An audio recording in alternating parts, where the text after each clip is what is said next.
On this channel, we talk about entertainment, writing, and stories, and we will always do that. But since May is National Foster Care Month, I'm gonna do a few bonus videos about foster care. If you stick around to the end each week, I'll also share a fun and embarrassing story about things I've learned along the way. Today's story involves natural hair. There's your teaser. Also, we're doing a fundraiser for these videos for a group called Safe Families, which aims to keep kids out of foster care in the first place. I'll tell you about them later, but the ad money for this video is also going to Safe Families, so you're already helping a little bit just by watching. This week, I'm going to tell you why I'm a foster parent, maybe why you should be, and I'm going to save you some time and tell you the one thing that you need to be successful as a foster parent. It's just one thing, I swear. If you have any questions about foster care, put them in the comments. I'm going to answer them in a video, and other people can get the information that you were brave enough to ask about. So I've mentioned in the past, I've got 6 kids. One of them is a foster kid, and you might have been thinking, why did you make 5 children? And also, why would you add other people's children? I don't know. I'm exhausted all the time. Actually, the fact that I have a bunch of kids and the means to care for them is exactly why I signed up. What I do have are a very particular set of skills. I know it might sound cheesy, but the main reason I do foster care is because the Lord commanded it. We were sent by him who is called I Am. Not in a flaming shrubbery kind of way or through a terrifying multi-eyed seraph, just through scripture, the boring way, same way you can tell everybody to do stuff. Jesus used to teach by allegorical stories called parables, and one such is called the parable of the talents, a talent being a unit of weight usually used for money. The point he was making with the story is that if you are a servant of God, then you should be working to profit the kingdom using what he has entrusted you with. Not about money, it's about spiritual profit. That was the thing with parables. They would use earthly things to talk about spiritual things. Now, there are plenty of allusions in the Bible to us being servants to God or stewards in his house. So I'm reading this and I'm looking at my kids that I've had with almost no issues, especially no miscarriages, which is scarily more common than I thought when I was a kid. I was always told, don't have sex, because you will get pregnant and die. So I've got this full-size van, I got a house we all fit in, and I'm hearing God say, what are you doing with all of this stuff? Turns out tithing is a lot like voting or paying taxes. You don't get a lot of moral credit for empowering other people to do things. You have to do the things. Quick message just from my Christian brothers and sisters. Come alongside me in love for just a minute. Let's do life together. Let's rap about it.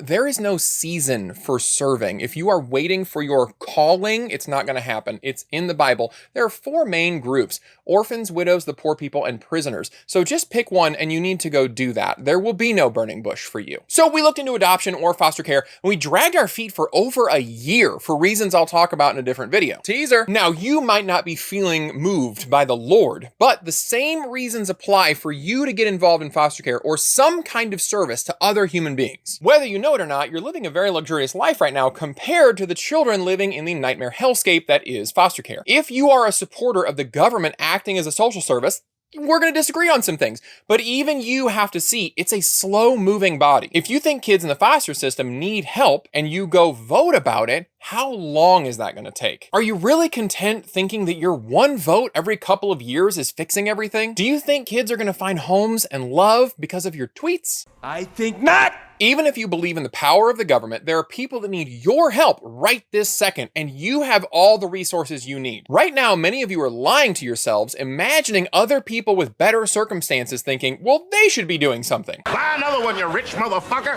Yeah, they probably should. But remember that if you are making at least $55,000 a year in America, half of this country is looking up at you, wondering what you're doing with all your luxuries. It really is a childish attitude to sit down and refuse to pick up any of the toys until you see everybody else picking up first. And you have to go put yourself in the way to help. Nobody's gonna come up and ask you. I mean, I kind of am right now, sort of. What the fuck are you gonna do to help these fucking kids? These kids need some help now.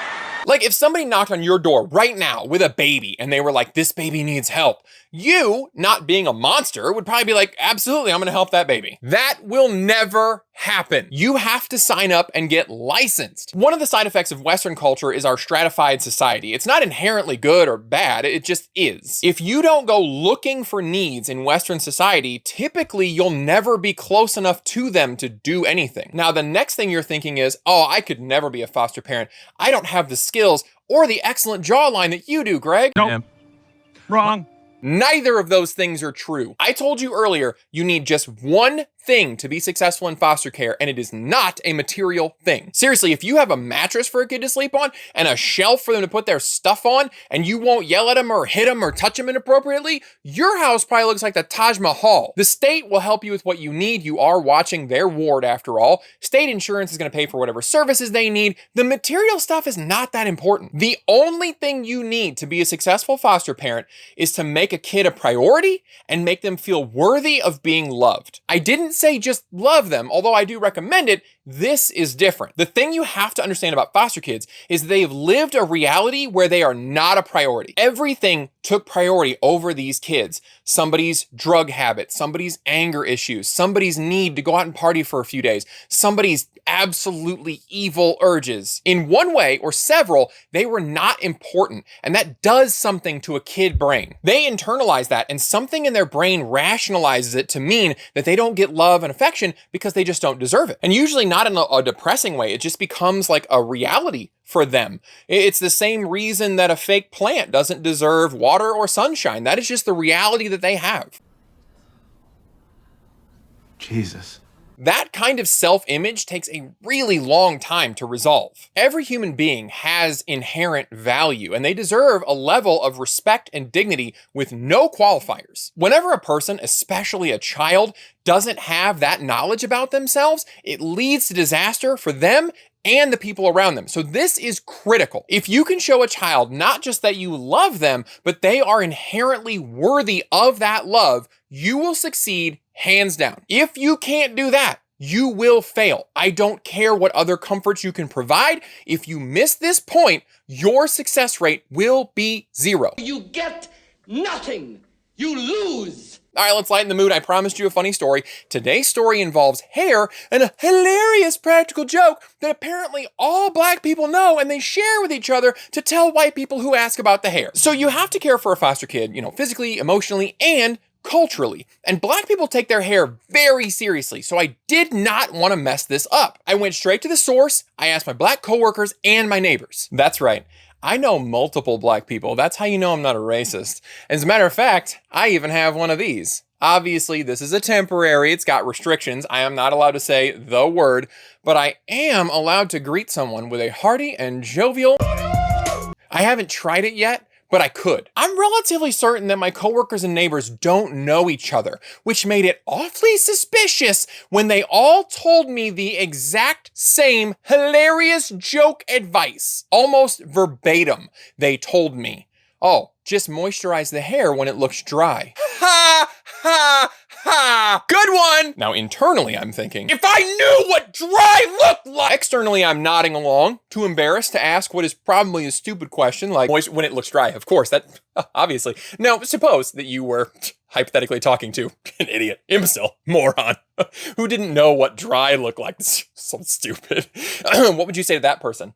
Now, my logic is if dry is bad, there can't be too much moisture, right? We might have given this kid neck strain with the sheer weight of product that we were slathering on their scalp. I mean, coating, spackling, shellacking it on. I literally ruined a blanket and a couch cushion with, for real, Coming to America Soul Glow stains. Put a handful of custard in, so much that the hair wouldn't absorb it and it had a cast on the outside. Not gonna have dry hair on my watch. So congratulations, black folks. The joke worked. You got me. I hope this series inspires you to think about foster care. We've got 3 more weeks this month. Next week, I'm gonna go over the cons of foster care because it's important to be honest about what you're getting into, and I think it helps alleviate some of the feelings of failure if you know that it's just a normal part of the ride. After that, we'll lighten the mood with the pros of foster care, because there are many. Finally, in week 4, hopefully we'll have some Q&A to go over, and I'll walk you through the steps of getting started and getting through the licensing process. Earlier, I mentioned these videos are a fundraiser for a group called Safe Families. This organization exists to keep kids and their families out of the foster care system because it really is a nightmare for everybody involved, and I'll explain more about that next week. Safe Families provides services to parents who are at risk of losing their children and need voluntary support